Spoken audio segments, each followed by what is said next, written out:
서울의 고층 빌딩 사이에 자리한 건축사무소의 대형 창문으로 무겁게 내리는 빗줄기가 보였어요. 김민주는 자신이 설계한 친환경 주거단지 모형을 바라보며 깊은 한숨을 내쉬었죠. 외부인들은 그를 성공한 건축가로 알았지만 그의 내면은 여전히 채워지지 않은 공허함으로 가득했습니다. 빗소리가 커질수록 민준의 마음속에는 30년 전 그날의 기억이 또렷하게 되살아났어요. 책상 위 캘린더에 적힌 날짜를 바라보니 더욱 마음이 무거워졌죠. 오늘은 4월 17일, 그의 41번째 생일이었으니까요. 어린 민준의 11번째 생일날이었어요. 봄비가 내리는 아침, 아버지 김영호는 특별한 무언가를 사러 나간다고 약속했습니다. 내일 아침에 꼭 돌아올게. 우리 민준이 11살 생일 선물이 뭔지 궁금하지? 그 말을 남기고 아버지는 미소를 지으며 집을 나섰죠. 그런데 그 미소가 마지막이었어요.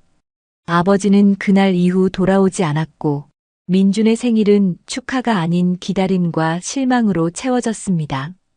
어머니는 남편을 찾아 경찰서에 신고했고 이웃들과 함께 마을 곳곳을 뒤졌어요.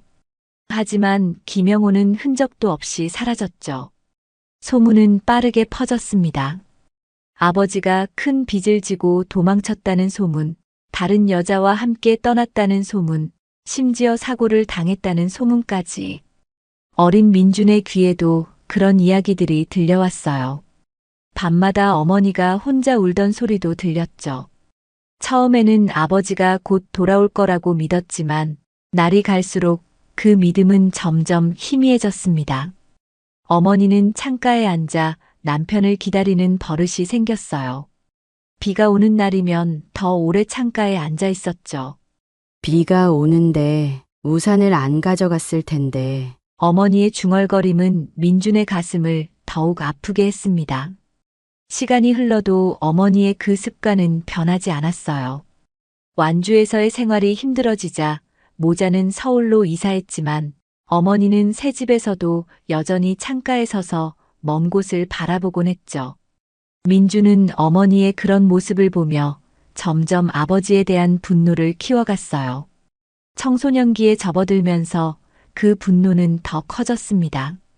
학교에서 아버지 참관 수업이 있을 때마다 친구들이 아버지와 함께 야구장에 간다는 이야기를 할 때마다 민준의 가슴 속에는 깊은 상처가 새겨졌죠. 우리 아버지는 죽었어. 친구들의 질문에 언제부턴가 이렇게 대답하기 시작했습니다.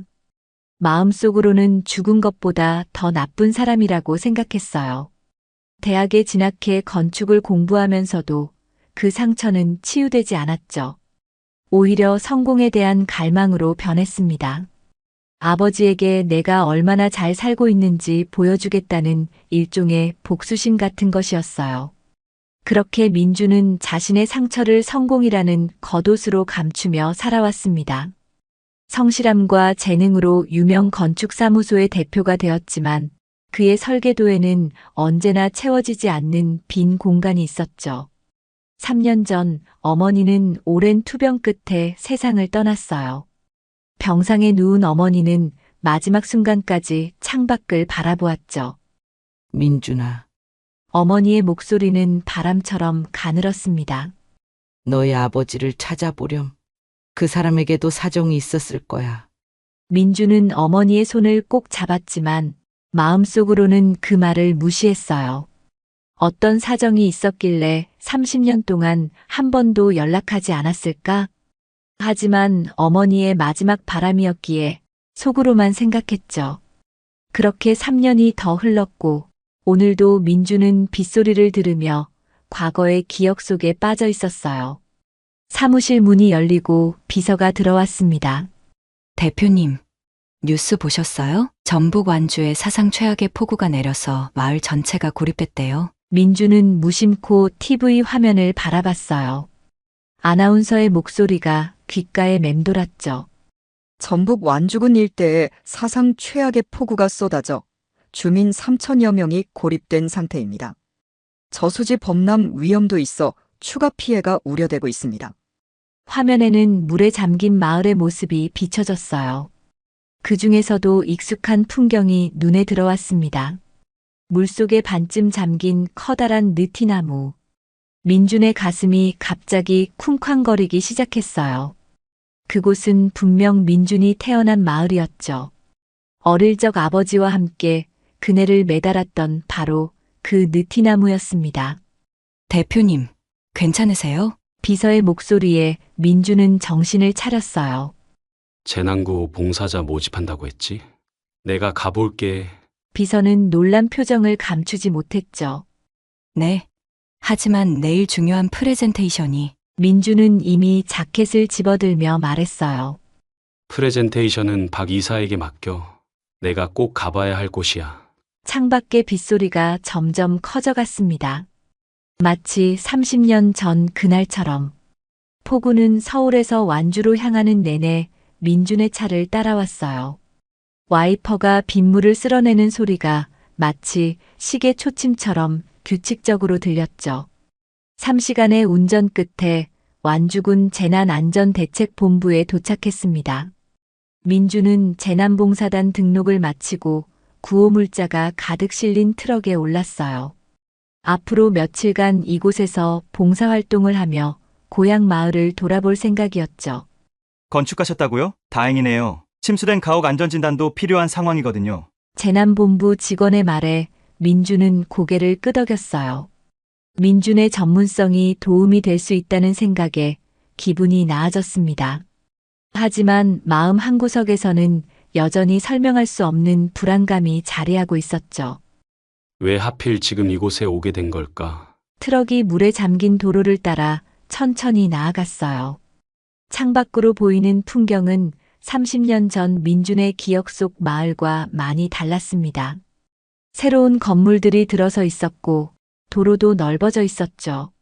하지만 멀리서 보이는 산의 능선만큼은 변함없이 그 자리를 지키고 있었어요. 그리고 마을 입구, 물에 반쯤 잠긴 채 우뚝 서 있는 커다란 느티나무가 눈에 들어왔습니다. 저 나무 100년도 더 됐을 거예요. 이 마을의 상징이죠. 옆자리에 앉은 자원봉사자의 말에 민주는 고개를 끄덕였어요. 알아요. 제가 어렸을 때 저 나무에 그네를 매달았었거든요. 여기 출신이셨군요.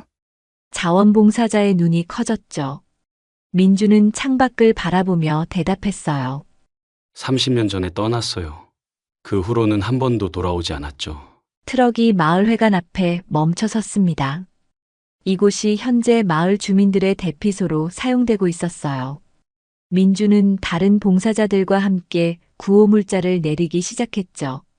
비록 30년 만의 귀향이었지만 지금은 감상에 젖어 있을 시간이 없었습니다. 당장 도움이 필요한 사람들이 있었으니까요. 마을회관 안은 대피한 주민들로 북적였어요. 아이들부터 노인들까지 모두 지친 표정으로 앉아 있었죠. 민주는 물자를 나르며 주변을 살폈습니다.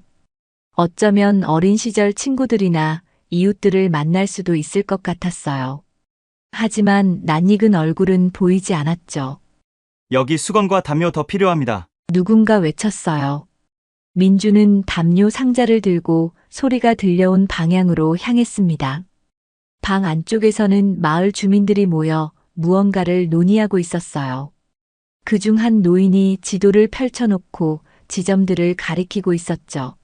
이장님, 상류 쪽 저수지가 위험하다는데 어떻게 해야 할까요? 한 주민이 물었어요. 이장님이라 불린 노인은 침착한 목소리로 대답했습니다.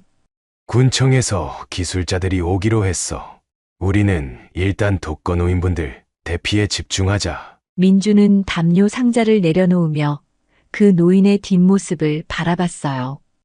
허리는 약간 굽었지만 목소리에는 단단한 힘이 실려 있었죠. 민주는 어쩐지 그 뒷모습이 익숙하게 느껴졌습니다. 혹시 이장님 성함이 어떻게 되시나요? 민준이 옆에 있던 주민에게 물었어요. 김영호 이장님이시지? 벌써 15년째 우리 마을 이장을 맡고 계셔. 민준의 손에서 담요가 바닥으로 떨어졌죠. 김영호. 민준의 아버지와 같은 이름이었습니다. 심장이 빠르게 뛰기 시작했어요. 설마 아니겠지. 그때 이장이 몸을 돌렸고 민주는 그의 얼굴을 볼 수 있었습니다. 하지만 거리가 멀고 조명이 어두워 자세히 보기 어려웠어요. 봉사자분들, 정말 감사합니다. 여러분 덕분에 우리 마을이 이 위기를 잘 넘길 수 있을 것 같습니다. 이장의 인사말이 이어졌어요. 지금 가장 시급한 건 외딴 집에 홀로 계신 노인분들을 모시고 오는 일입니다. 자원해 주실 분 계신가요? 민주는 본능적으로 손을 들었어요. 그리고 덧붙여 말했죠. 저는 건축가라 가옥 안전진단도 할 수 있습니다. 이장은 고개를 끄덕였어요. 좋습니다. 그럼 박 반장과 함께 장수마을 쪽으로 가주시겠어요? 거기 독거노인 세 분이 아직 대피하지 않으셨거든요. 민주는 이장과 눈을 마주치지 못한 채 고개를 끄덕였습니다. 왠지 모를 긴장감이 온몸을 감쌌어요. 마치 오래된 상처를 건드리는 것 같은 느낌이었죠. 장수마을로 향하는 길은 물에 잠겨 있어 보트를 타야 했어요. 박 반장이라는 중년 남성과 함께 보트에 올라 노를 저었죠. 빗줄기는 여전히 거셌고 하늘은 어두웠습니다. 이장님, 참 대단한 분이시죠? 박 반장이 갑자기 말을 건넸어요. 15년 전에 이 마을에 오셔서 처음엔 말이 별로 없으셨어요. 뭔가 큰 상처가 있는 것 같았죠. 그런데 성실하게 일하시면서 주민들 신뢰를 얻으셨어요. 특히 홀로 사는 노인분들을 잘 돌보셨죠. 민주는 호기심이 생겼어요. 이장님에 대해 더 아시는 게 있나요? 박 반장은 잠시 생각에 잠겼다가 대답했습니다. 글쎄요. 가족 얘기는 잘 안 하시는데 매년 4월 17일이면 꼭 혼자 술을 드셔요. 그날은 아무도 이장님을 찾으면 안 된다는 게 마을의 불문율이 됐죠. 민준의 심장이 멈춘 듯 했어요. 4월 17일은 바로 민준의 생일이었습니다. 온갖 생각이 머릿속을 스쳐 지나갔죠. 설마 정말 아버지일까? 그렇다면 왜 30년 동안? 저기 장수마을이 보입니다. 박 반장의 말에 민주는 정신을 차렸어요. 물에 반쯤 잠긴 집들 사이로 보트를 조심스럽게 나아갔습니다. 첫 번째 집에 도착해 노인을 대피시키고 두 번째 집으로 향하는 동안에도 민준의 머릿속에는 이장에 대한 생각이 가득했어요. 과연 그가 자신의 아버지일까? 만약 그렇다면 30년 동안 왜 한 번도 연락하지 않았을까? 그 질문들이 빗소리와 함께 민준의 머릿속을 울렸습니다. 마지막 집에 도착했을 때는 이미 해가 지고 있었어요. 가파른 언덕 위에 자리한 그 집은 다행히 물에 잠기지는 않았지만 주변 산사태 위험이 있었죠. 노인은 짐을 챙기며 말했습니다. 고마워요. 혼자서는 못 내려갈 뻔했어요. 요즘 무릎이 말을 안 들어서. 민주는 노인의 짐을 들어주며 물었어요. 할머니, 혹시 김영호 이장님에 대해 오래 아셨나요? 노인은 민준을 유심히 바라보더니 대답했습니다. 왜 물어보나요? 그냥 궁금해서요. 노인은 한숨을 쉬었어요. 이장님은 참 불쌍한 사람이에요. 여기 오셨을 때는 얼굴에 슬픔이 가득했죠. 술 취하면 가끔 아들과 아내 얘기를 하셨어요. 그런데 둘 다 만날 수 없다고 뭔가 사연이 있는 것 같았어요. 민준의 가슴이 아려왔습니다. 그 이장이 정말 자신의 아버지일지도 모른다는 생각이 점점 강해졌어요. 하지만 확인할 방법이 없었죠. 일단은 주민들을 안전하게 대피시키는데 집중해야 했습니다. 보트를 타고 돌아오는 길, 민주는 이장에 대해 더 알고 싶어졌어요. 마을에 돌아오면 그를 직접 찾아가 물어볼 생각이었죠. 하지만 마을회관에 도착했을 때 이장은 이미 다른 지역으로 구조활동을 나간 뒤였습니다. 이장님은 언제 돌아오세요? 민준이 물었어요. 글쎄요. 언제 돌아오실지 모르겠네요. 요즘 이장님은 거의 쉬지도 않고 주민들 구하러 다니세요. 봉사자 중 한 명이 대답했습니다. 민주는 이장을 기다리며 다른 봉사활동을 이어갔어요. 마을회관 청소부터 식사 준비, 노인들 돌보기까지. 하지만 그의 머릿속에는 계속 이장에 대한 생각이 맴돌았죠. 왼쪽 눈썹 위에 흉터가 있는지 확인하고 싶었습니다. 어릴 적 아버지는 민준을 구하려다 다쳐서 그곳에 작은 흉터가 있었거든요. 밤이 깊어가도 이장은 돌아오지 않았어요. 민준은 피곤에 지쳐 마을회관 구석에서 눈을 붙였습니다. 꿈속에서 어머니가 나타났어요. 커다란 느티나무 아래 서 있는 어머니는 누군가를 기다리는 듯 했죠. 민준아, 아버지를 찾았니? 그 사람에게도 사정이 있었단다. 이튿날 아침 민준은 일찍 눈을 떴어요. 창밖으로는 빗줄기가 조금 잦아든 듯 했지만 여전히 마을 대부분은 물에 잠겨 있었죠. 재난본부에서는 오늘도 각 지역별로 봉사자들을 배치하고 있었습니다. 민준은 어제 가지 못했던 북쪽 마을로 배정받았어요. 그곳은 산사태 위험이 있어 더 많은 인력이 필요한 상황이었죠.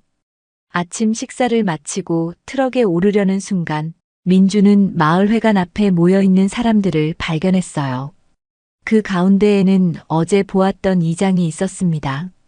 그는 밤새 구조활동을 했는지 온몸이 진흙으로 뒤덮여 있었고 얼굴에는 피로가 역력했죠.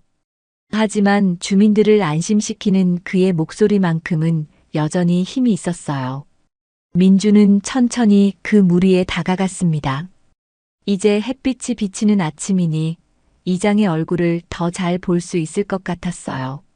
하지만 사람들이 너무 많아 가까이 다가가기 어려웠죠. 그때 누군가 민준의 어깨를 두드렸습니다. 어제 장수마을 다녀오셨다면서요? 정말 고생 많으셨어요. 뒤돌아보니 재난본부 직원이었어요. 민준은 고개를 끄덕였죠. 네, 노인분들 3분 모시고 왔습니다. 오늘은 북쪽 마을로 가보실래요? 거기도 도움이 많이 필요하거든요. 민준은 잠시 이장을 바라봤어요. 아직 그의 얼굴을 제대로 보지 못했지만 지금은 구조 활동이 더 시급했죠. 네, 가겠습니다. 북쪽 마을로 향하는 길은 더 험했어요. 도로가 완전히 유실되어 군용 트럭을 타고 우회로로 가야 했죠. 봉사자들은 모두 긴장한 표정이었습니다. 어제보다 상황이 더 심각해 보였거든요. 어제 밤사이 저수지 일부가 넘쳐서 북쪽 마을이 더 위험해졌어요. 운전석에 앉은 군인이 설명했어요. 지금 주민 대부분은 대피했지만 몇몇 집은 아직 고립된 상태예요. 그 말을 듣자 민준의 가슴이 더 조여왔습니다. 어쩌면 오늘은 더 위험한 상황에 처할 수도 있겠다는 생각이 들었어요. 트럭이 북쪽 마을 입구에 도착했을 때 이미 그곳에는 여러 구조대원들이 활동 중이었어요. 소방대원, 경찰, 자원봉사자들이 힘을 합쳐 고립된 주민들을 구조하고 있었죠. 민준도 곧바로 일에 합류했습니다. 물살이 생각보다 거셌어요. 보트를 타고 가옥을 확인하는 일은 쉽지 않았죠. 민준은 건축 지식을 활용해 위험한 가옥을 식별하고 그곳에 먼저 구조대원을 보내는 역할을 맡았습니다. 시간이 지날수록 더 많은 주민들이 안전하게 대피했어요. 정오가 조금 지났을 무렵 갑자기 무전기에서 긴급 호출이 울렸습니다. 북쪽 다리 근처에 노부부가 고립됐습니다. 집이 무너질 위험이 있어요. 민준이 있던 구역에서 가장 가까웠기에 그는 즉시 2명의 구조대원과 함께 보트를 타고 현장으로 향했어요. 다리 근처에 도착하자 처참한 광경이 펼쳐졌습니다. 오래된 목조 가옥이 물에 반쯤 잠겨 있었고 기둥이 휘청거리고 있었죠. 집 위쪽 창문에서는 노부부가 손을 흔들며 도움을 청하고 있었어요. 물살이 너무 세요. 보트로는 접근하기 어렵겠는데. 한 구조대원이 말했습니다. 그때였어요. 갑자기 다른 쪽에서 한 남자가 로프를 묶은 채 물살을 헤치며 다가오는 것이 보였습니다. 그는 몸을 숙인 채 물살과 싸우며 가옥을 향해 나아가고 있었죠. 이장님이다. 누군가 외쳤어요. 민준의 시선이 그 남자에게 고정됐습니다. 김영호 이장은 60대 후반으로 보이는 나이에도 놀라운 체력을 보여주고 있었어요. 그는 물살에 휩쓸리지 않도록 중심을 잘 잡고 천천히 그러나 확실하게 가옥을 향해 나아갔죠. 뒤에서는 소방대원들이 로프를 잡고 그를 지원하고 있었습니다. 민주는 그 광경을 넋을 잃고 바라봤어요. 마치 영화의 한 장면을 보는 것 같았죠. 그런데 이장이 가옥 근처에 도착했을 때 갑자기 상류에서 큰 물살이 밀려왔습니다. 조심하세요. 민준이 본능적으로 외쳤어요. 이장은 그 소리에 고개를 돌렸고 그 순간 민준은 처음으로 그의 얼굴을 똑똑히 볼 수 있었습니다. 비록 주름이 많이 생겼고 머리카락은 하얗게 변했지만 그 눈빛만큼은 민준이 기억하는 아버지의 눈빛과 같았어요. 그리고 왼쪽 눈썹 위에 작은 흉터. 틀림없었습니다. 그는 민준의 아버지였어요. 민준의 가슴이 터질 듯이 뛰었죠.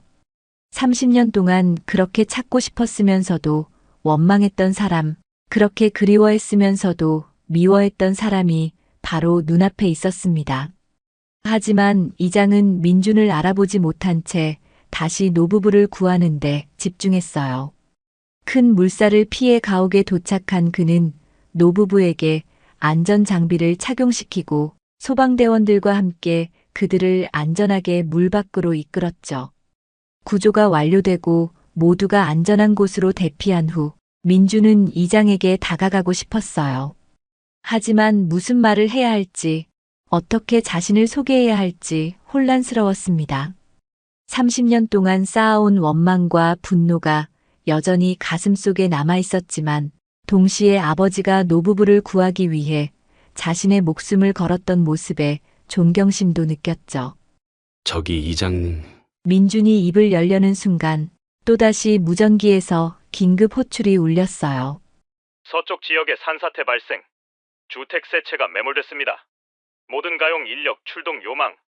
이장은 미안하다는 표정으로 민준을 바라봤습니다. 나중에 이야기합시다. 지금은 더 급한 일이 있어요. 그리고는 다른 구조대원들과 함께 서둘러 현장을 떠났죠. 민준은 그 자리에 우두커니 서서 아버지의 뒷모습을 바라봤어요. 30년 만에 찾았지만 아직도 그에게 다가가지 못했습니다. 하지만 이제 알았어요. 아버지는 살아있었고 이 마을의 이장으로서 다른 사람들을 위해 헌신하고 있다는 것을. 민준의 마음속에는 복잡한 감정들이 뒤엉켰죠. 그리고 결심했습니다. 이번 재난이 끝나면 반드시 아버지와 마주 앉아 대화를 나눌 것이라고. 산사태 현장의 구조 작업은 밤늦게까지 이어졌어요. 다행히 매몰된 주민들은 모두 생존해 있었지만 여러 명이 부상을 입어 긴급 후송이 필요했죠. 민준도 현장에서 있는 힘껏 도왔지만 김영호 이장과 제대로 마주할 기회는 없었습니다. 이장은 항상 가장 위험한 곳에서 주민들을 돕고 있었고 휴식 없이 현장을 누볐어요. 밤이 깊어 모든 구조 작업이 일단락되었을 때 민준은 지친 몸을 이끌고 마을회관으로 돌아왔습니다. 대피소로 사용되는 공간은 여전히 사람들로 북적였지만 한쪽 구석에 마련된 간이 침대에서는 탈진한 봉사자들이 잠시 눈을 붙이고 있었어요. 민준도 그들 사이에 자리를 잡았죠. 하지만 잠은 오지 않았어요. 머릿속에는 오늘 본 아버지의 모습이 그리고 지난 30년간의 질문들이 맴돌았습니다. 왜 떠났는지, 왜 연락하지 않았는지, 왜 어머니를 평생 창가에서 기다리게 했는지. 답을 얻고 싶었지만 지금은 모두가 지친 상태였죠. 질문은 내일로 미뤄야 했어요. 그날 밤 민주는 또다시 꿈을 꿨습니다. 이번에도 어머니가 나타났지만 이번에는 아버지도 함께였어요. 두 사람은 느티나무 아래에 서서 민준을 부르고 있었죠. 민준아, 이제 진실을 알아야 할 때야. 어머니의 목소리가 귓가에 맴돌았습니다. 새벽녘 민주는 누군가 어깨를 두드리는 느낌에 눈을 떴어요. 나이 지긋한 남성이 그를 깨우고 있었죠. 죄송합니다만 혹시 김민준 씨 맞으신가요? 이장님께서 찾으십니다. 민주는 벌떡 일어났어요. 가슴이 쿵쾅거렸죠. 네, 저입니다. 이장님이 저를요? 네, 아침 식사 준비하는 동안 잠시 이장님 사무실로 와달라고 하셨습니다. 민주는 서둘러 세수를 하고 옷매무새를 가다듬었어요. 30년 만에 아버지와 제대로 대면하는 순간이 드디어 왔다고 생각하니 온몸이 떨렸습니다. 무슨 말부터 해야 할지, 어떤 질문을 먼저 해야 할지, 머릿속이 복잡했죠. 마을회관 한쪽에 마련된 작은 사무실 앞에 도착했을 때 민주는 잠시 멈춰섰어요. 문 앞에서 깊은 숨을 들이마시고 조심스럽게 노크했습니다. 들어오세요. 익숙하면서도 낯선 목소리였어요. 30년 전 그 목소리는 더 힘차고 밝았지만 지금은 세월의 무게가 더해져 있었죠. 민주는 천천히 문을 열고 들어갔습니다. 김영호 이장은 작은 책상 앞에 앉아 지도를 보고 있었어요. 그의 얼굴은 피로로 가득했지만 눈빛만큼은 여전히 또렷했죠. 민준이 들어오자 그는 고개를 들었습니다. 두 사람의 시선이 마주쳤어요. 침묵이 흘렀죠. 아버지와 아들은 서로를 바라보며 말을 잊었습니다. 그 침묵 속에는 30년의 세월과 그 사이에 쌓인 수많은 이야기들이 담겨 있었어요. 앉으시겠어요? 이장이 먼저 입을 열었습니다. 민주는 천천히 의자에 앉았어요. 이제 더 가까이에서 그의 얼굴을 볼 수 있었죠. 주름이 깊게 패인 얼굴이었지만 틀림없는 아버지의 얼굴이었습니다. 왼쪽 눈썹 위의 흉터는 어릴 적 민준을 업고 가다 넘어지면서 생긴 것이었어요. 어제 당신이 외친 소리를 듣고 돌아봤을 때 이장의 목소리가 떨렸어요. 처음에는 믿기지 않았습니다. 하지만 계속 마음에 걸려서 주민들에게 물어보니 서울에서 온 김민준이라는 봉사자가 있다고 하더군요. 민주는 여전히 말을 잇지 못했어요. 복잡한 감정이 가슴속에서 소용돌이쳤죠. 당신이 정말 민준이 맞습니까? 이장의 눈에 눈물이 고였어요. 민주는 천천히 고개를 끄덕였습니다. 네, 저는 김민준입니다. 당신의 아들이요. 그 말에 이장의 얼굴이 창백해졌어요.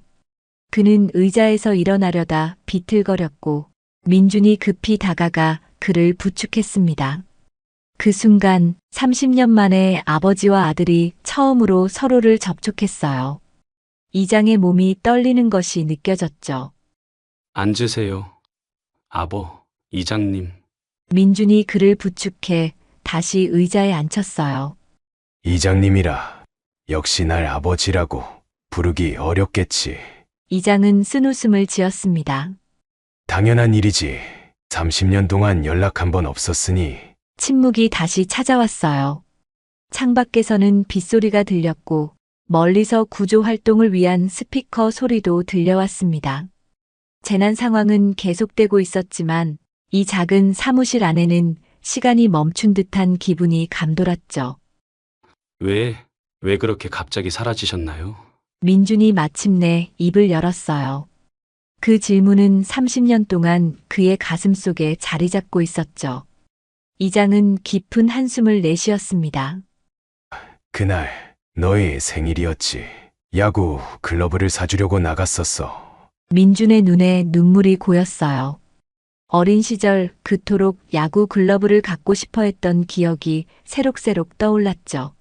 그런데 가게 앞에서 빚쟁이들에게 붙잡혔다. 이장의 목소리가 떨렸어요. 내가 사업에 실패해서 큰 빚을 지고 있었거든. 그들은 날 데려가 겁을 줬지. 그리고 최후 통첩을 했다. 돈을 갚지 못하면 가족에게 해를 입히겠다고. 민주는 놀란 표정으로 아버지를 바라봤어요. 그런 사연이 있었다니. 어머니조차 알지 못했던 이야기였죠. 그래서 결정했다. 너희를 지키기 위해 멀리 떠나기로. 이장은 손을 꽉 쥐었어요. 빚쟁이들이 나를 따라다니게 하고 너희에게는 접근하지 못하게. 그게 최선이라고 생각했지. 그럼 왜 한 번도 연락하지 않으셨어요? 어머니는 평생 창가에서 아버지를 기다리셨다고요. 민준의 목소리에 억눌렀던 분노가 묻어났어요. 이장의 눈에서 눈물이 흘러내렸죠. 처음 몇 년은 정말 연락할 수 없었다. 빚쟁이들이 너희를 찾아갈까봐. 그 후에는 여러 곳을 떠돌며 빚을 갚기 위해 일했지. 10년이 지나서야 모든 빚을 갚을 수 있었어. 그래도 10년이면 충분했잖아요. 그 후로도 20년이나 더 지났는데. 민준의 목소리가 높아졌어요. 빚을 다 갚고 완주로 돌아왔을 때 너희는 이미 떠난 뒤였다. 이장이 떨리는 목소리로 말했죠. 이웃들에게 물어보니 어머니와 내가 서울로 이사했다고 했어. 주소도 모르고 그때는 지금처럼 인터넷도 없고 사람 찾기가 쉽지 않았지. 찾으려고 노력은 했나요? 민준이 물었어요. 이장은 고개를 끄덕였습니다. 몇 번 서울에 가봤지. 하지만 김민준이라는 이름만으로는 찾기가 너무 어려웠어. 게다가 그는 잠시 말을 멈추었어요. 두려웠다. 너희를 버리고 간 아버지로 다시 나타나는 것이 너희 생활을 망치는 게 아닐까 걱정됐지. 민준은 복잡한 감정에 휩싸였어요. 아버지의 이야기가 진실인지 확신할 수 없었지만 그의 눈빛에서 진심이 느껴졌죠. 그리고 이 마을에서 15년간 이장으로 봉사하며 살아온 모습을 보면 그가 말하는 것이 사실일 가능성이 컸습니다. 어머니는 어떻게 지내시니? 이장이 조심스럽게 물었어요. 민준의 눈에 눈물이 맺혔죠. 3년 전에 돌아가셨어요. 폐암이었습니다.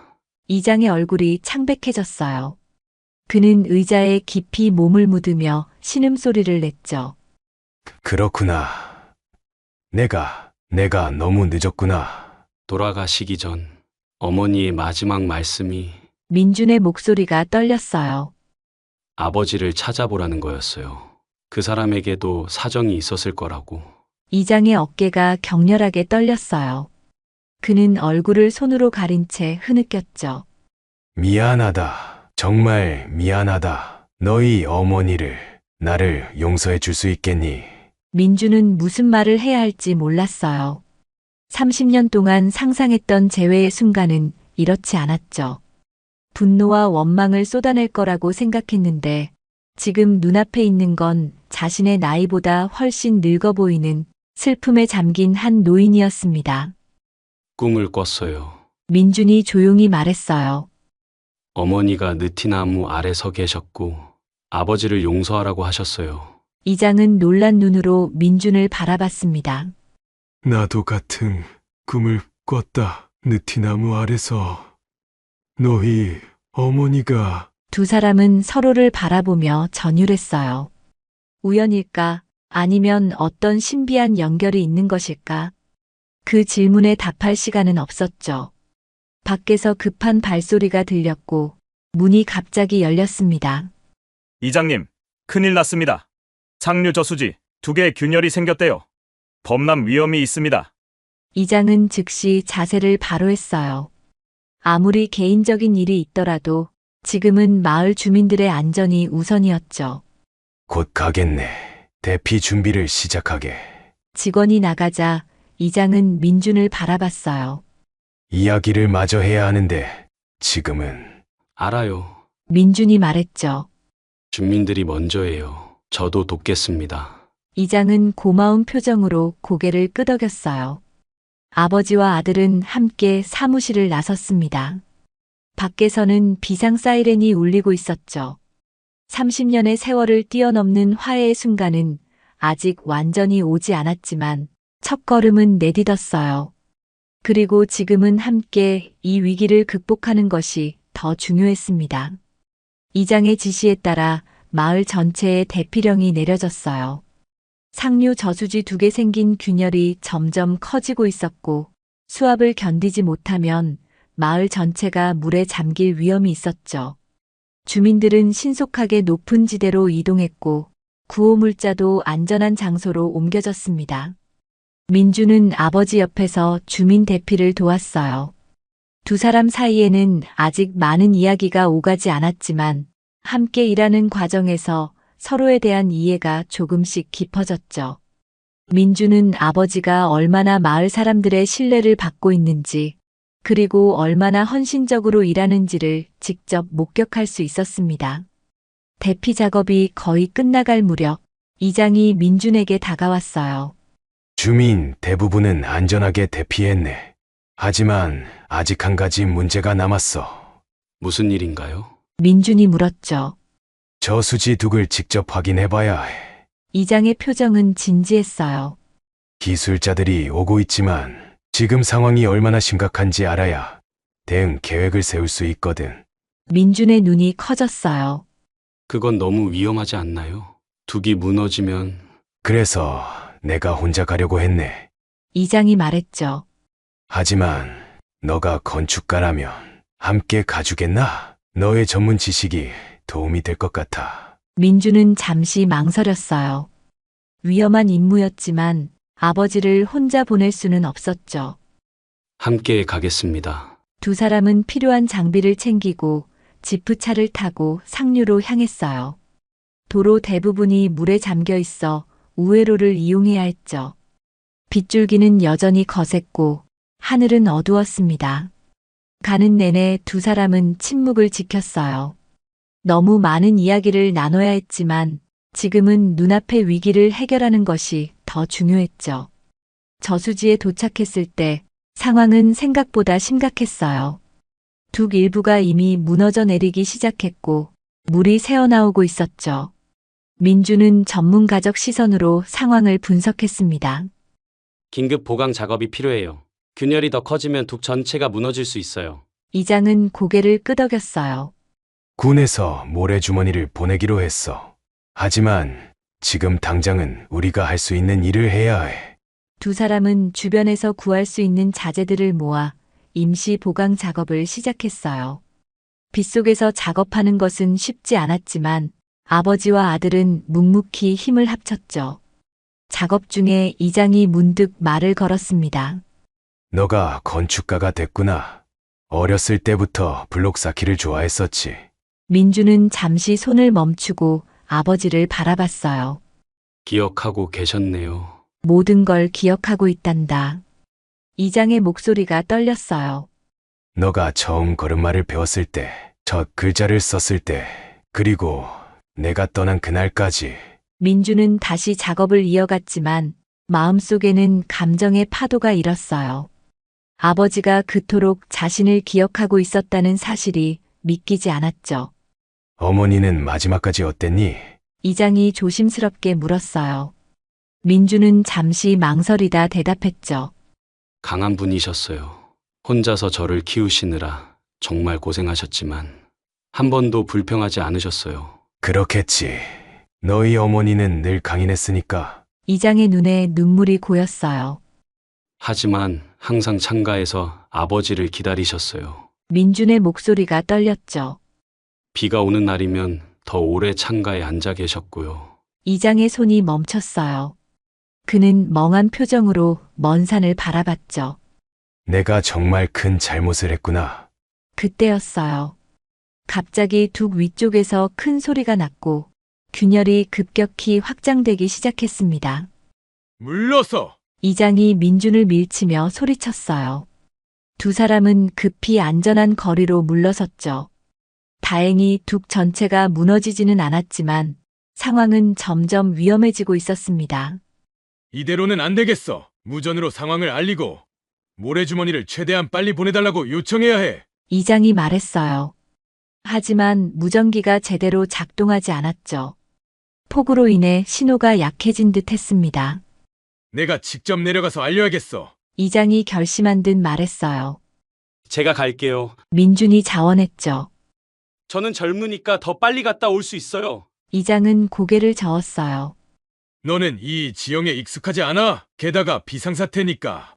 마을 이장인 내가 가는 게 맞아. 두 사람이 서로를 설득하려는 찰나 더 큰 소리와 함께 두 개 균열이 크게 확장됐습니다. 물이 빠르게 새어나오기 시작했어요.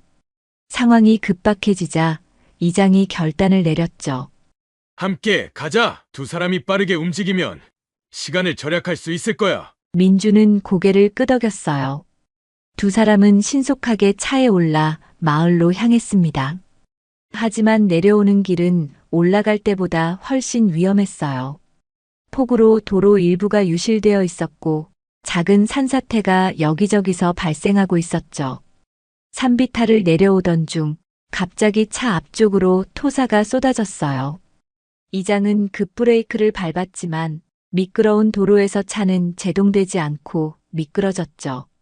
조심해! 민준이 외쳤지만 이미 늦었어요. 차는 도로 가장자리를 넘어 경사면을 따라 굴러떨어지기 시작했습니다. 몇 번의 충격 후 차는 나무에 걸려 겨우 멈췄어요. 민주는 정신을 차리고 아버지를 살폈죠. 이장은 의식이 있었지만 머리에서 피가 흐르고 있었습니다. 괜찮으세요? 민준이 걱정스럽게 물었어요. 괜찮아. 그냥 긁힌 것뿐이야. 이장이 대답했지만 그의 얼굴은 고통으로 일그러져 있었죠. 차에서 나오려고 시도했지만 차체가 너무 기울어져 있어 위험했어요. 게다가 계속되는 폭우로 경사면이 불안정해 보였죠. 민주는 무전기를 잡았지만 여전히 신호가 잡히지 않았습니다. 여기서 기다려야 할 것 같아요. 구조대가 우리를 찾을 거예요. 민준이 말했어요. 이장은 고개를 저었죠. 그럴 시간이 없어. 지금 저수지둑이 무너지면 마을 전체가 위험해. 하지만 아버지 상태가... 민준이 걱정스럽게 말했어요. 나는 괜찮아. 이장이 단호하게 말했죠. 너가 먼저 올라가. 차 뒤쪽으로 나가면 경사가 완만해. 내가 뒤따라갈게. 민준은 망설였지만 상황이 급박했기에 아버지의 말을 따랐어요. 조심스럽게 차 뒤쪽으로 빠져나와 경사면을 올라가기 시작했죠. 몇 미터 올라간 후 뒤를 돌아보니 아버지도 차에서 나와 따라오고 있었어요. 하지만 그의 움직임은 불안정했고 왼쪽 다리를 절고 있었죠. 다리를 다치셨어요? 민준이 돌아가려 했어요. 계속 가. 나는 천천히 따라갈게. 이장이 소리쳤죠. 민준은 내키지 않았지만 어서 도움을 요청해야 한다는 생각에 계속 올라갔어요. 도로에 도착한 그는 마을 방향으로 뛰기 시작했습니다. 얼마 지나지 않아 다행히 구조대원들을 만났죠. 민주는 저수지 상황과 차 사고에 대해 신속하게 설명했어요. 아버, 이장님이 차에서 나오다가 다치셨어요. 빨리 도와주세요. 구조대원들은 즉시 장비를 챙겨 민준과 함께 사고 현장으로 향했어요. 하지만 도착했을 때 아버지의 모습은 보이지 않았죠. 차만 그대로 나무에 걸려 있었을 뿐이었어요. 이장님, 어디 계세요? 구조대원들이 소리쳤지만 대답은 없었습니다. 민준의 가슴이 철렁 내려앉았어요. 주변을 살피던 중 경사면 아래쪽에서 뭔가 움직이는 것이 보였죠. 조명을 비춰보니 이장이 비탈을 따라 미끄러져 내려간 모습이 보였어요. 저기요. 민준이 외쳤습니다. 구조대원들은 신속하게 로프를 설치하고 아래로 내려갔어요. 민준도 따라 내려갔죠. 이장은 의식이 있었지만 왼쪽 다리가 바위에 끼어 있었고 상황은 좋지 않아 보였습니다. 괜찮으세요? 민준이 아버지 곁에 무릎을 꿇었어요. 민준아. 이장의 목소리는 약했지만 그의 눈에는 안도감이 어렸죠. 다행이다. 무사해서. 구조대원들이 장비를 사용해 바위를 들어올리는 동안 민준은 아버지의 손을 꼭 잡았어요. 갑자기 하늘에서 천둥 소리가 크게 울렸고 빗줄기는 더욱 거세졌습니다. 저수지는 마을 사람들은 이장이 걱정스럽게 물었어요. 군부대에서 모래주머니 작업 중이라고 해요. 주민들도 모두 안전하게 대피했고요. 민준이 아버지를 안심시켰죠. 이장의 얼굴에 안도감이 스쳤어요. 그리고 이어진 말은 민준의 가슴을 찔렀습니다. 너가 여기 있어서 다행이야. 30년 만에 널 다시 만나다니. 구조대원들이 마침내 바위를 들어올려 이장의 다리를 자유롭게 했어요. 그러나 상태는 좋지 않았죠. 다리뼈가 부러진 듯 했고 출혈도 심했습니다. 구조대원들이 응급처치를 하는 동안 민주는 계속 아버지의 곁을 지켰어요. 민준아, 이장이 힘겹게 입을 열었죠. 혹시 나를 원망하니? 이제 병원으로 이송하겠습니다. 구조대원이 말했어요. 민주는 고개를 저으며 아버지의 손을 꼭 잡았죠. 걱정 마세요. 제가 같이 갈게요. 폭풍우 속에서 30년의 세월을 뛰어넘어 아버지와 아들은 다시 하나가 되어가고 있었어요. 아직 풀지 못한 많은 의문과 상처가 남아 있었지만 이제 적어도 서로를 이해하려는 첫 걸음을 내딛었습니다. 그리고 그들의 꿈속에서 어머니는 미소 지으며 지켜보고 있었죠. 이장은 군용 헬리콥터로 인근 종합병원으로 이송됐어요. 상황이 위급하여 일반 구급차로는 빠른 이송이 어려웠기 때문이죠. 민주는 아버지와 함께 헬리콥터에 타고 싶었지만 공간 제한으로 의료진만 동승할 수 있었습니다. 대신 그는 최대한 빨리 병원으로 가겠다고 약속했어요. 마을로 돌아온 민주는 저수지 상황을 확인했죠. 다행히 군부대와 소방서에서 신속하게 대응하여 둑을 임시로 보강한 상태였어요. 위기는 일단 넘긴 듯 했지만 여전히 안심할 수는 없었습니다. 민주는 아버지의 조언에 따라 마을 주민들의 대피소 상황을 점검하고 임시로 이장 업무를 도왔어요. 이장님 아드님이셨어요. 한 노인이 민준에게 다가와 물었죠. 민준은 잠시 망설이다 고개를 끄덕였어요. 네, 그런데 어떻게 아셨어요? 눈빛이 똑같아요. 노인이 미소를 지었죠. 이장님께서 술 취하셨을 때 가끔 아들 이야기를 하셨거든요. 내 아들 민준이가 있다면 하고요. 민준의 가슴이 아려왔어요. 아버지가 그렇게 자신을 그리워했다니. 30년 동안 그는 아버지를 증오하며 살았지만 아버지는 계속 그를 마음에 품고 있었다는 사실이 믿기지 않았습니다. 대피소 업무를 마치고 민주는 즉시 병원으로 향했어요. 인근 도시의 종합병원까지는 1시간 정도 걸렸죠. 도착하자마자 응급실로 달려갔지만 아버지는 이미 수술실로 옮겨진 상태였습니다. 다리 골절이 심각하고 내부 출혈도 있어 긴급 수술이 필요한 상황입니다. 의사가 설명했어요. 민주는 수술실 앞 의자에 앉아 기다렸죠. 병원 벽시계의 초침 소리가 유난히 크게 들렸어요. 시간이 얼마나 흘렀을까? 어느새 밖은 어두워지고 있었습니다. 창밖으로는 여전히 비가 내리고 있었죠. 피로가 몰려왔어요. 민주는 눈을 감았고 어느새 꿈속으로 빠져들었습니다. 꿈에서 그는 고향 마을의 커다란 느티나무 아래 서 있었어요. 어머니가 그 나무 아래에서 미소를 짓고 있었죠. 민준아, 아버지를 찾았구나. 어머니의 목소리는 마치 바람 같았어요. 어머니, 왜 아버지는 우리를 떠났나요? 왜 한 번도 연락하지 않았나요? 민준이 물었죠. 어머니는 부드럽게 미소 지었어요. 사람의 마음은 복잡한 거란다. 때로는 사랑하는 사람을 위해 떠나는 것이 최선의 선택일 수도 있어. 하지만 어머니는 평생 기다리셨잖아요. 민준의 목소리가 떨렸죠. 그래, 그건 내 선택이었단다. 어머니가 대답했어요. 너희 아버지도 자신의 방식으로 너희를 사랑했어. 지금은 너가 그를 이해해 줄 때야. 그때 다른 인형이 느티나무 뒤에서 나타났어요. 젊은 모습의 아버지였죠. 그는 민준의 11번째 생일에 입었던 옷을 그대로 입고 있었습니다. 민준아, 미안하다. 젊은 아버지가 말했어요. 너 생일에 약속을 지키지 못해서. 민준은 꿈속에서도 눈물이 흘렀죠. 아버지. 너가 원망해도 당연해. 아니, 야, 민준아. 지금 너의 아버지는 너의 용서가 필요해. 그가 떠난 건 너희를 지키기 위해서였단다. 꿈속의 장면이 갑자기 변했어요. 이제 민주는 30년 전의 장면을 목격하고 있었죠. 아버지가 빚쟁이들에게 붙잡혀 협박당하는 모습, 가족을 지키기 위해 눈물을 삼키며 멀리 떠나는 모습, 그리고 해가 갈수록 더 깊어지는 그의 슬픔을. 일어나세요. 누군가 민준의 어깨를 흔들었어요. 민준은 눈을 떴죠.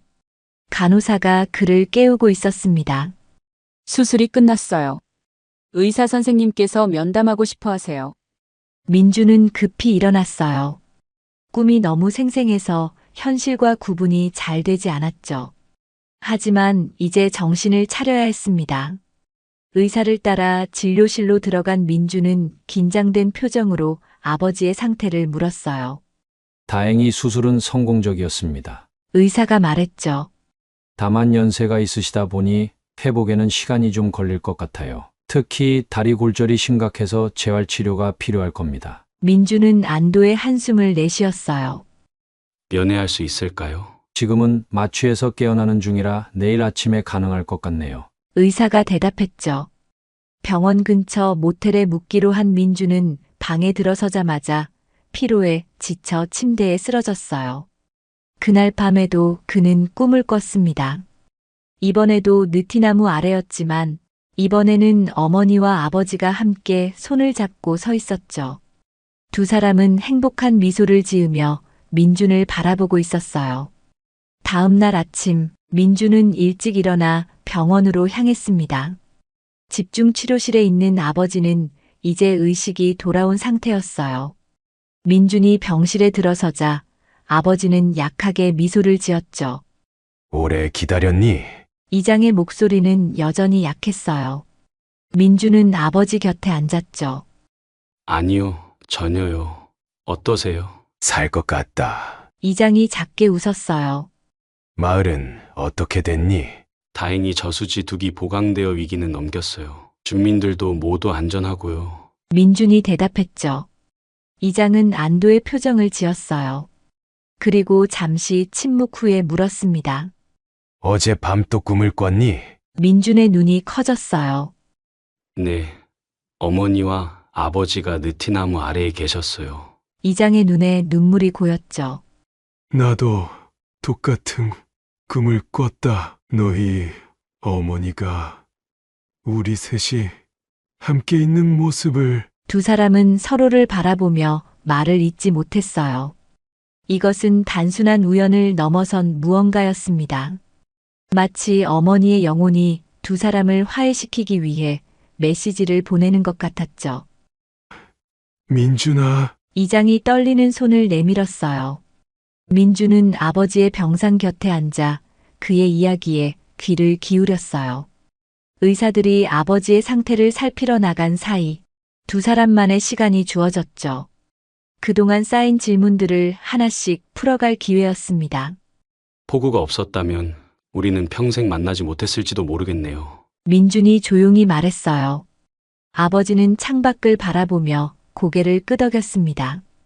그의 눈에는 세월의 무게가 고스란히 담겨 있었어요. 병실 창으로 보이는 하늘은 며칠 만에 처음으로 맑았죠. 먹구름이 걷히고 햇살이 비치는 모습이 마치 그들의 상황과 닮아 있었습니다. 어머니는 끝까지 아버지가 돌아오실 거라 믿으셨어요. 민준이 말을 이었어요. 매일 창가에서 기다리셨죠. 아버지의 목소리는 비통했습니다. 그게 나를 더 괴롭혔다. 돌아가고 싶어도 돌아갈 수 없었던 시간들. 민준은 병상 테이블 위에 놓인 낡은 지갑에 시선이 머물렀어요. 아버지는 그의 시선을 알아챘는지 지갑을 집어 열었습니다. 그 안에서 꺼낸 것은 색이 바랜 가족사진 한 장이었어요. 어린 민준과 어머니, 그리고 젊은 시절의 아버지가 느티나무 아래서 웃고 있는 모습이었죠. 이것 하나만 가지고 다녔단다. 아버지가 떨리는 손으로 사진을 쓰다듬었어요. 내가 떠난 이유를 내가 이해할 수 있을지 모르겠구나. 민준은 사진을 받아들었습니다. 유년 시절의 기억이 파편처럼 떠올랐어요. 느티나무에 매달린 그네, 아버지의 어깨에 올라타 세상을 내려다보던 순간 어머니의 따뜻한 웃음소리, 그리고 갑자기 사라진 행복의 파편들. 그리고 이걸 보여주고 싶어. 이장이 약하게 말했어요. 간호사에게 내 개인 물품 중 작은 상자를 가져다 달라고 해줄래? 민준이 간호사를 불러 부탁하자 곧 작은 나무 상자가 전달됐어요. 이장은 떨리는 손으로 상자를 열었죠. 그 안에는 오래된 야구 글러브가 있었습니다. 이건 민준의 목소리가 떨렸어요. 너의 11살 생일 선물이야. 이장이 말했죠. 그날 사려고 했던 30년 동안 간직해왔어. 민준은 글러브를 조심스럽게 손에 들었어요. 낡고 색이 바랜 글러브였지만 그 안에는 아버지의 사랑과 그리움이 고스란히 담겨 있었습니다. 그 순간 민준의 마음속에 쌓여있던 30년의 분노와 원망이 눈 녹듯 사라지기 시작했어요. 아버지. 30년 만에 처음으로 민준은 그를 아버지라고 불렀습니다. 그 한마디에 이장의 눈에서는 눈물이 하염없이 흘러내렸어요. 병실 창밖으로는 비가 그치고 햇살이 비치기 시작했죠. 마치 30년의 폭풍우가 마침내 끝나고 새로운 날이 시작된 것처럼 아버지의 회복은 의사들의 예상보다 더뎠어요. 고령의 오랜 무리가 겹친 탓에 쉽게 호전되지 않았죠. 민주는 서울 건축사무소 일을 동료들에게 맡기고 아버지 곁을 지켰습니다. 병원 근처 모텔에 장기 투숙하며 매일 아침부터 저녁까지 병실을 지켰어요. 간호사들은 아들의 헌신적인 모습에 감동했고 환자 면회 시간이 지나도 특별히 병실에 남을 수 있게 배려해 주었습니다. 이러다 너 일에 지장 있는 거 아니니? 아버지의 물음에 민주는 고개를 저었어요. 괜찮아요. 제가 대표라서 좀 융통성이 있거든요. 민준의 대답에 아버지는 안심한 듯 미소를 지었습니다. 이번 2주째 완주에서 반가운 소식이 들려왔어요. 폭우가 완전히 그쳤고 피해 복구가 순조롭게 진행되고 있다는 내용이었죠. 마을 주민들은 이장의 쾌유를 빌며 성금을 모았고 이장 대리를 맡은 부의장이 민준에게 직접 전화를 걸어왔습니다. 마을 사람들의 존경과 감사를 전하는 부의장의 말에 민준은 뭉클함을 느꼈어요. 아버지가 이 마을에서 얼마나 소중한 존재인지 실감할 수 있었죠. 병상에 누운 아버지는 매일 마을 소식을 궁금해했습니다. 몸은 병상에 묶여 있어도 마음은 여전히 마을 사람들을 걱정했어요. 민주는 마을에서 온 소식을 전하고 간간히 아버지의 어린 시절 이야기를 들었습니다. 30년의 공백을 메우기에는 턱없이 부족한 시간이었지만 조금씩 서로를 알아가는 과정이 소중했어요. 마을에 돌아가면 내가 살던 집을 꼭 보여주고 싶구나. 아버지가 말했습니다. 민주는 그 말에 고개를 끄덕이며 미소를 지었어요. 저도 그러고 싶어요.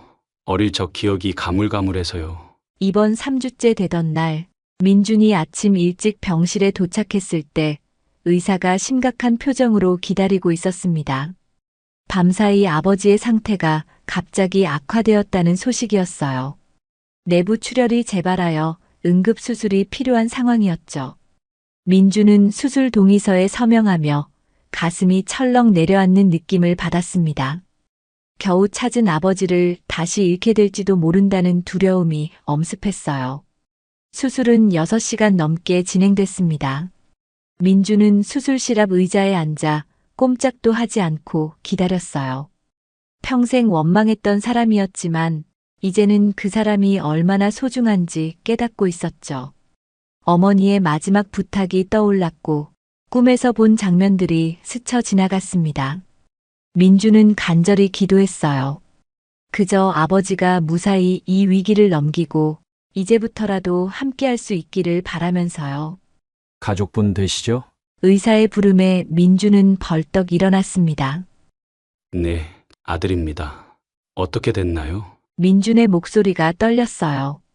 의사의 표정은 무거웠습니다. 수술은 일단 성공적이었지만 상태가 매우 위중하다고 했어요. 특히 심장에 무리가 많이 갔고 다음 24시간이 고비라는 설명이었죠. 민주는 의사의 말을 들으며 손에 땀이 배어나는 것을 느꼈습니다. 중환자실로 옮겨진 아버지는 각종 의료 장비에 연결된 채 깊은 잠에 빠져 있었어요. 아버지, 제발 버텨주세요. 중환자실 유리창 너머로 아버지를 바라보며 민주는 속으로 간절히 빌었습니다.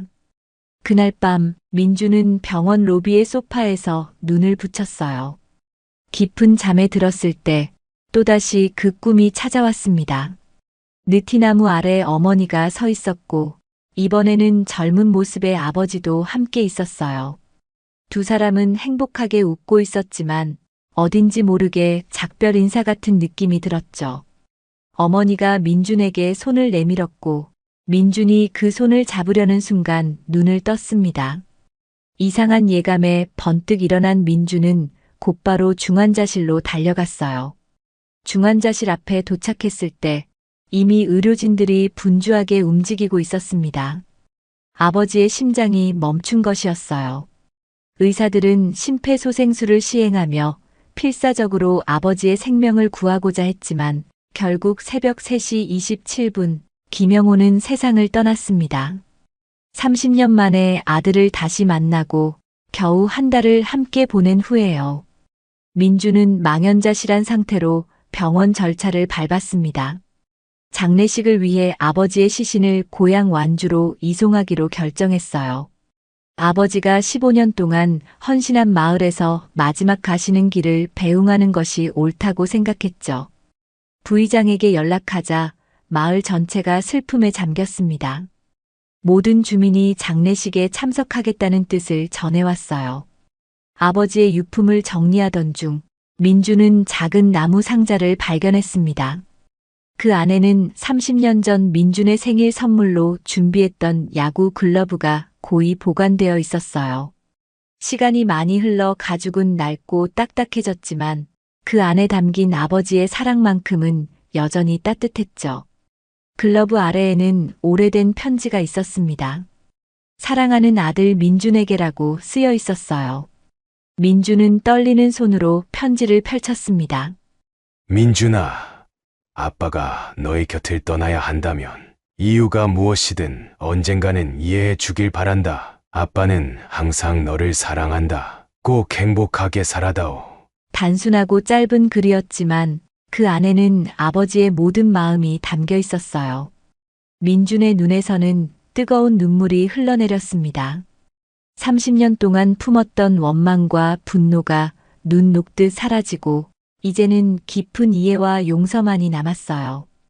비록 아버지는 떠났지만 그가 마음속 깊이 자신을 사랑했다는 것을 알게 된 것만으로도 민준의 마음은 위로받았습니다. 상자 속에서 발견한 낡은 사진 한 장, 아버지와 어머니, 그리고 어린 민준이 느티나무 아래서 활짝 웃고 있는 모습이 담겨 있었죠. 아버지의 장례식은 완주 마을 전체가 참여한 가운데 엄숙하게 치러졌어요. 비록 혈육은 민준 혼자였지만 15년 동안 아버지가 헌신했던 마을 주민들이 모두 가족이 되어 마지막 길을 배웅했죠. 추모 행렬은 마을을 가로질러 지나갔고 그 길에는 아버지를 기리는 현수막과 조화가 가득했습니다. 마을 사람들의 증언을 들으며 민주는 이곳에서의 아버지가 얼마나 존경받는 인물이었는지 새삼 실감했어요. 이장님은 우리 마을의 은인이었어요. 한 노인이 민준에게 말했습니다. 다른 주민은 눈물을 훔치며 덧붙였어요.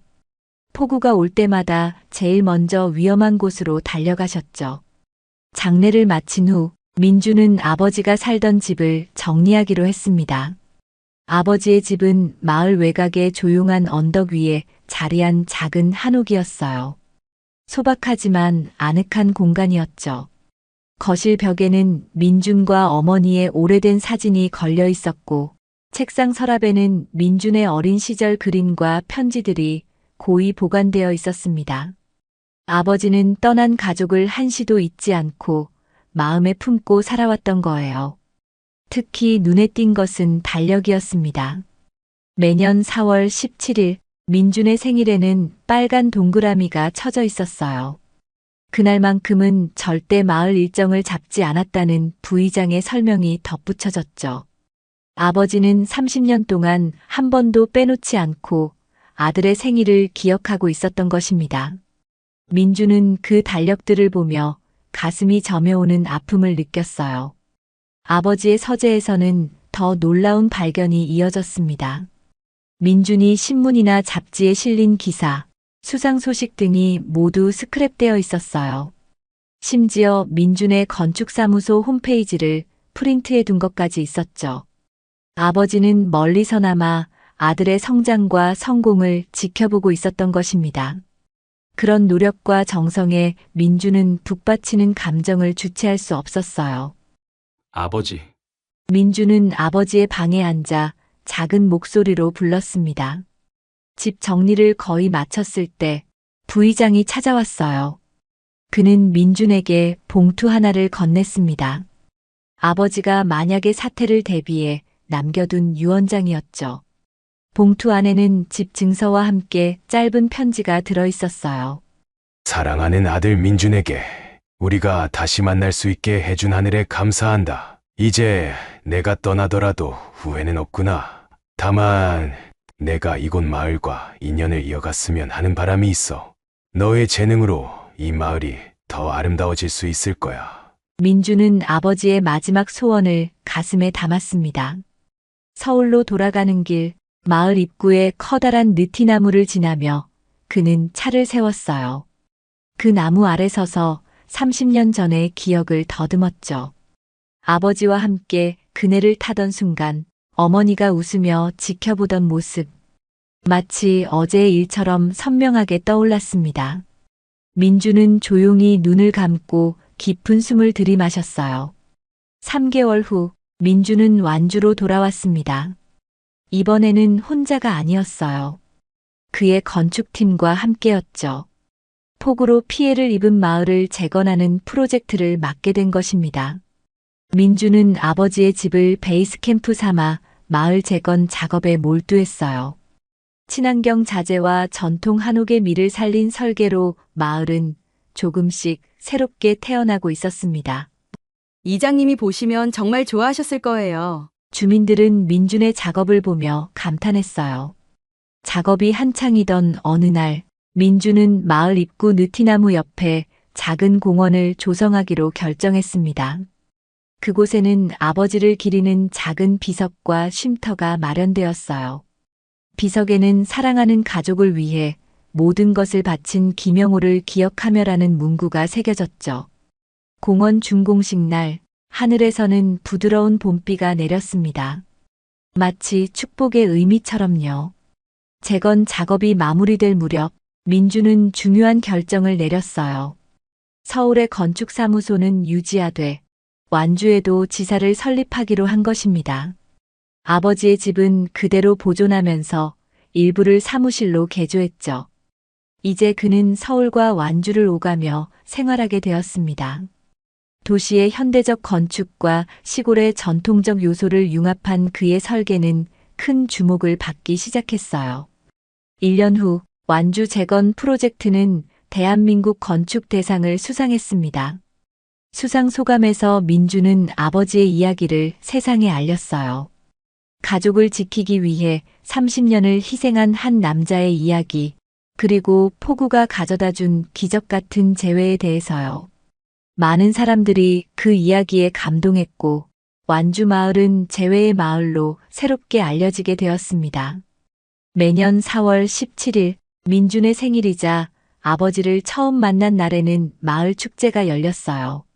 느티나무 아래에서 주민들과 방문객들이 모여 음식을 나누고 이야기를 나누었죠.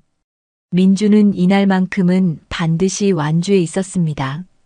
느티나무 아래 벤치에 앉아 하늘을 바라보며 어머니와 아버지를 생각했어요. 가끔 꿈에서는 여전히 그들을 만납니다. 느티나무 아래에서 행복하게 웃고 있는 두 사람의 모습이에요. 이제 그 꿈은 더 이상 슬픔을 가져다 주지 않았죠. 대신 따뜻한 위로와 평화를 전해주었습니다. 30년의 상처는 폭우와 함께 씻겨 내려갔고 새로운 시작이 그 자리를 채웠어요. 민주는 이제 알았습니다. 진정한 용서와 화해가 가져다주는 치유의 힘을 말이에요. 아버지, 어머니, 저 잘 지내고 있어요. 민주는 종종 느티나무 아래서 속삭였습니다. 그리고 언제나 부드러운 바람이 그의 속삭임에 대답하는 것 같았어요.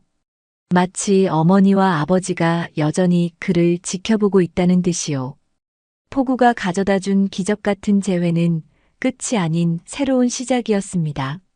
민주는 아버지의 희생과 사랑을 기억하며 그 뜻을 이어 살아가기로 했어요. 그것이 자신이 할 수 있는 가장 아름다운 보답이라고 생각했기 때문입니다. 어느 봄날 완주 마을은 완전히 새로운 모습으로 태어났어요. 민준의 설계로 지어진 새 건물들은 전통과 현대를 조화롭게 융합해 마을의 생기를 불어넣었죠. 특히 마을 중심에 세워진 문화센터는 지역 주민들의 자랑거리가 되었습니다.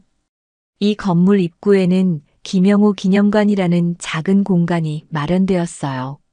아버지의 사진과 함께 그가 마을에 기여한 일들이 기록되어 있었죠. 민주는 매달 한 번씩 서울과 완주를 오가며 생활했습니다. 아버지의 집은 그대로 보존하여 제2의 집으로 삼았어요. 서울에서의 바쁜 일상 속에서도 이곳에 오면 마음이 편안해졌죠. 아버지의 흔적이 남아있는 이 공간에서 민주는 비로소 자신의 뿌리를 찾은 느낌이었습니다. 느티나무 아래 조성된 공원은 마을의 중심 휴식 공간이 되었어요. 아이들은 그네를 타며 웃음소리를 퍼뜨렸고 노인들은 벤치에 앉아 옛 이야기를 나누었죠.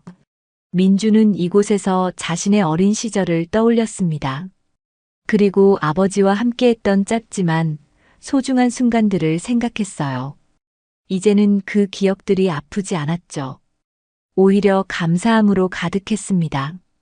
서울의 건축사무소는 영호 디자인으로 이름을 바꿨어요. 아버지의 이름을 딴 것이었죠. 민주는 아버지로부터 배운 헌신과 진정성을 설계에 담으려 노력했습니다. 그의 건축물들은 단순한 구조물이 아닌 사람들의 삶과 이야기를 담는 공간으로 인정받기 시작했어요. 때때로 민주는 어머니와 아버지의 묘소를 함께 찾았습니다. 비록 생전에는 30년을 떨어져 있었지만 이제 두 사람은 영원히 나란히 누워 있었어요. 민주는 그들의 묘 앞에 무릎을 꿇고 이야기를 나누었죠. 자신의 일상, 완주 마을의 변화, 그리고 아버지의 이름을 딴 장학재단 설립 소식까지. 부모님이 자신을 지켜보고 있다는 믿음이 있었기에 가능한 대화였습니다. 완주 마을 사람들에게 민주는 이제 영호 이장님의 아들로 불렸어요. 그 호칭이 민준에게는 세상 어떤 직함보다 자랑스러웠죠. 아버지가 마을을 위해 헌신했듯 민준도 자신의 방식으로 마을에 기여하기 시작했습니다. 지역 아이들을 위한 건축 교실을 열고 폭우와 같은 자연재해에 대비한 안전한 마을 설계를 연구했어요. 민준의 삶은 아버지를 만나기 전과 후로 나뉘었습니다. 전에는 성공과 인정을 향한 끝없는 질주였다면 이제는 진정한 의미와 가치를 찾는 여정이 되었어요. 성공의 정의가 바뀐 것이죠. 자신의 이름을 빛내는 것보다 아버지의 뜻을 이어 다른 이들의 삶에 빛을 전하는 것이 더 중요해졌습니다. 삶은 때로 우리에게 예상치 못한 폭우를 내립니다. 그 비는 모든 것을 쓸어가기도 하지만 동시에 오랜 상처를 씻어내고 새로운 시작을 가능하게 하기도 해요. 민준에게 그 폭우는 30년의 상처를 지우고 진정한 화해와 이해의 문을 열어준 축복이었죠. 아버지의 빈자리는 여전히 아프지만 이제 그 공간은 감사와 사랑으로 채워지고 있습니다.